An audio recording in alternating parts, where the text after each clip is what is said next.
Victoire de Mark Webber devant Lewis Hamilton et Nico Rosberg, tel est le résultat du Grand Prix d'Angleterre 2010. Salut à tous, bienvenue dans ce 5e numéro de Tomorrowland. Nous sommes en plein air, il y a des cuicuis qui chantent, il y a des chiens qui aboient, c'est magnifique, il fait beau, il fait chaud, c'est disco.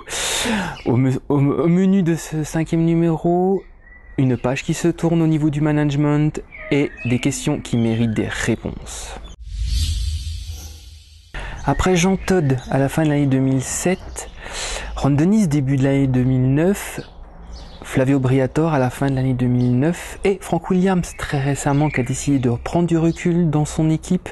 C'est au tour de Luca Di Montezemolo d'être au centre de toutes les rumeurs. En effet, cette semaine, le Financial Times a indiqué que le patron de la Scuderia Ferrari avait des velléités politiques afin de prendre la place de Silvio Berlusconi. En effet, le grand quotidien économique anglais a indiqué que son parti, plutôt qu'on peut considérer véritablement comme un outil de réflexion qui s'appelle Italia Futura, permettrait justement d'être une rampe d'accès pour le futur de Luca Di Montezemolo. Un autre journal italien a indiqué que Andrea Agnelli, qui est un des héritiers de la famille Agnelli, pourrait prendre la place de Luca Di Montezemolo chez Ferrari. Gros démenti il y a exactement 3 jours de la direction de Fiat. Non, il n'y aura pas de transfert, il n'y aura pas, Montezemolo ne quittera pas la société Ferrari et Fiat, mais du moins la chose est dite, une page va probablement se tourner peut-être dans 1 an ou peut-être éventuellement dans 2 ans. Une question d'Olivier, qu'est-il arrivé au McLaren durant les essais libres et ensuite au qualif? Alors, il y a eu quelque chose qui s'est passé très simple, c'est que durant les essais libres, McLaren a testé justement son échappement bas. L'échappement bas que McLaren utilise n'a rien à voir fondamentalement par rapport à ce qui a été fait chez Mercedes, chez Renault et chez Ferrari. Il semble que chez Mercedes, on a fait une première évolution qui correspond un petit peu finalement en fait à une version intermédiaire, tout comme chez Renault et exactement comme chez Ferrari. Chez McLaren, on a pris des risques. On est allé directement copier le système de la Red Bull R6. Le gros problème, l'RB6 pardon, sauf que le gros problème c'est que ça va pas très bien et la mise au point est beaucoup plus longue que prévu et la déception du vendredi s'est répercutée bien évidemment sur le samedi. En fait, Hamilton s'est plaint de sa voiture, un peu moins, il a réussi quand même une belle performance en qualification, mais Button a eu celui qui a été le plus gros problème avec sa monoplace. Évidemment, 3 heures de perdu en essai, ça se paye par la suite au niveau des qualifications. C'est un coup pour rien, un coup d'épée dans l'eau. Du côté de chez McLaren, on va continuer le développement, mais du moins, on a déjà une bonne base. Est-ce que ça apportera quelque chose? On le saura dans quelques temps. Une question collégiale masculine. L'avenir de Kimi Räikkönen. Alors, vous avez vu cette semaine que Norbert Haug a démenti, comme quoi il n'a aucun contact avec Mercedes et tout. Je vous en avais parlé dans le pas de confidence du Valencia déjà, où j'avais dit qu'ils s'étaient réunis. Il se trouve qu'effectivement, à l'heure où il se parle, Kimi Räikkönen a un été chargé. Il le dit à beaucoup de journalistes qui l'entourent, qui le côtoient, il le dit à tout le monde, il a un été très chargé. Alors chargé de quoi? On sait qu'il prendra une décision sur son avenir en 2011, au début du mois d'août, à la fin de l'été du mois de juillet, en fait, après le rallye de Finlande.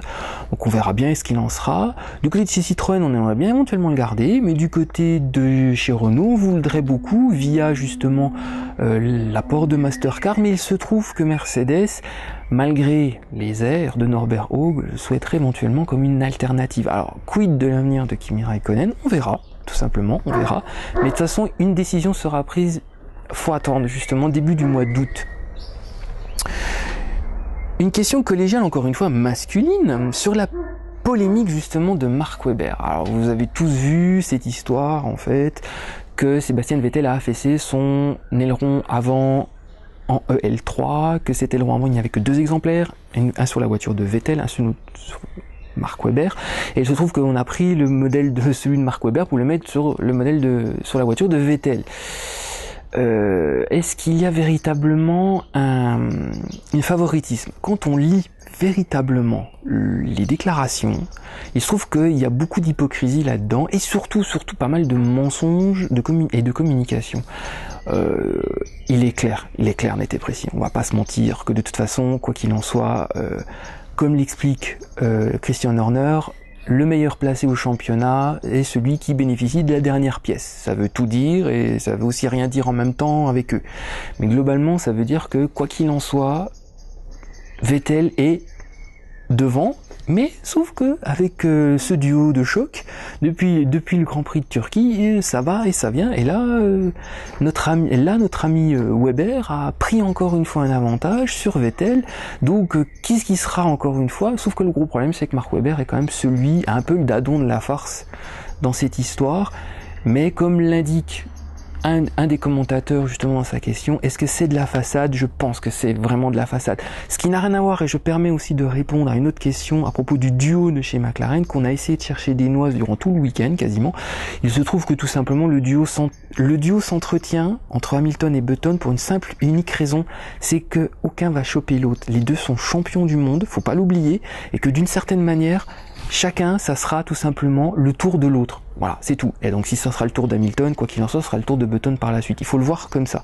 Mais les deux s'entendent relativement bien, sauf que, faut pas l'oublier, ils sont champions du monde. C'est-à-dire que ce n'est pas le cas de Vettel et Weber, qui de toute façon, c'est leur chance ultime. C'est une chance pour Weber, qui arrive en fin de carrière, d'être champion du monde pour la seule fois de sa carrière, quasiment, et c'est une chance pour Vettel de débuter son cycle, justement pour la suite.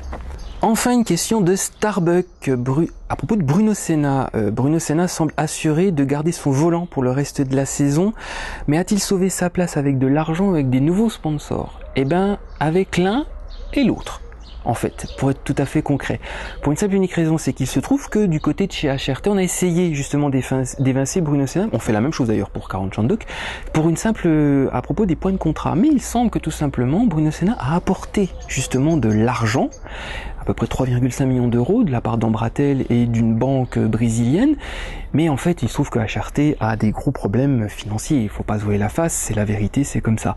Donc en fait, d'un côté comme de l'autre, du côté de chez Bruno Senna, on a sauvé pour le reste de la saison. Maintenant, on va savoir qu'est-ce qui va se passer de Yamamoto. Qu'est-ce qui va se passer? Est-ce qu'on a promis des choses à Yamamoto qui ne se sont pas véritablement faites? On a vu que Yamamoto était pas vraiment au courant de ce qui se passait et que quoi qu'il en soit, il y avait des tensions au sein même de l'équipe.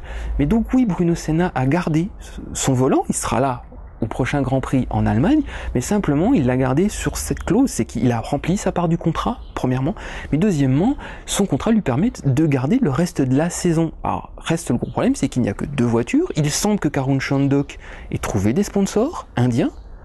Maintenant, qu'en sera-t-il? Les développements dans le futur nous permettront de le savoir. Mais il semble que Bruno Senna a gardé, mais c'est grâce essentiellement à son contrat depuis le début de saison. Souvenez-vous qu'au début de saison, Colin Colles a essayé d'évincer Bruno Senna.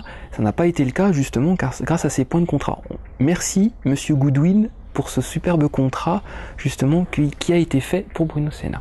Voilà, je vous quitte sur ce dernier numéro de Tomorrowland. On va se retrouver dans 15 jours. Pour le Grand Prix d'Allemagne, à peu près même heure, donc c'est à peu près 20h30, 21h ou 22h, je ne sais pas encore. Donc je vous souhaite une bonne fin de journée, une bonne semaine et à bientôt pour le prochain Grand Prix.